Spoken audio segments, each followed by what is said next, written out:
Welcome to the Unthink podcast. Hey, Tammy, it's so nice to have you here today. Hi, Tina. How are you doing today? How's the morning? I am doing really well today. I'm really excited to be on the podcast today. Awesome. Okay, let's start with an introduction. Tell the audience about yourself and your background. I'm Tamara Budz, and I own Silvershade Group, which is a marketing strategy firm for growing businesses. Most of my clients are small companies or companies that have never had to do marketing before. And all of my background is in marketing. I've been doing marketing for over 20 years, and I have helped small brands and huge, big household name brands to grow their businesses.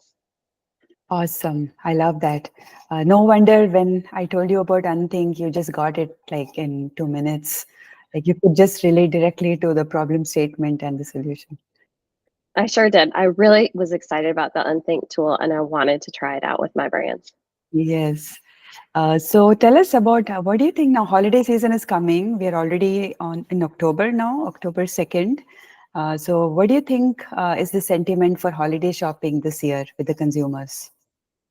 I think that consumers are excited to shop this year for the holidays. I think that consumers want to be able to give to others. We saw a lot of that last year in the holiday season as well.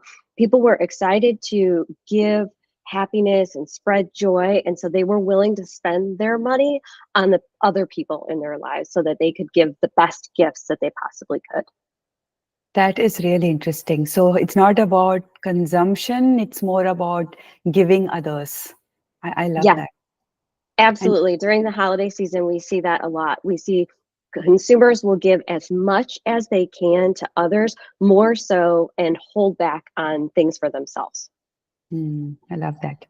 And do you think the spending appetite is up or down with the current scenario in the country? I think right now consumers are waiting a little bit. I think anytime that there's an election year that happens, it's a typical cycle that we see in marketing that consumers hold back a little bit just to see what will happen. And then once that November date is over, then they start shopping again. So I think that right now people are waiting a little bit, maybe a little less this year than they normally would because of the dock workers strike now. They're hearing in the media that they need to be ordering things earlier. They need to be planning a little bit further ahead for their holiday purchases because there may be supply chain disruptions. Oh, interesting. Okay. So you were part of Bio World marketing team. You were heading the e-commerce there.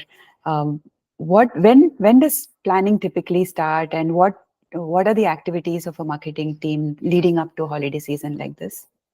Yeah, so we started our holiday planning about 6 months in advance. We're planning out the products that we're going to launch during the holiday season so that we can get those into production.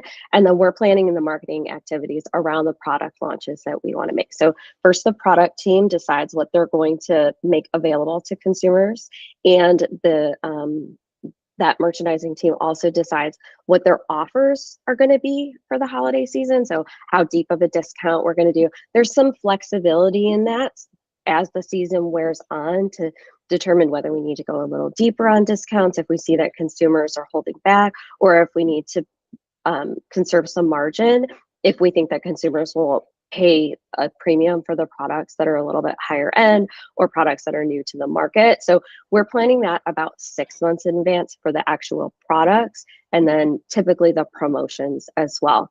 Then we're planning our photography, our content creation in that probably about 3 to 4 months in advance. And then we're shooting as early as the products arrive in the door, and then we're planning the rest of our content behind that. So as soon as the photography assets and the videography assets are available, we can start to plan our social media content. And when I was at BioWorld, we had to work with licensors and send that to them for approval as well. So we had a couple of extra steps with a licensed business that you don't necessarily have with a typical consumer products that you own wholly.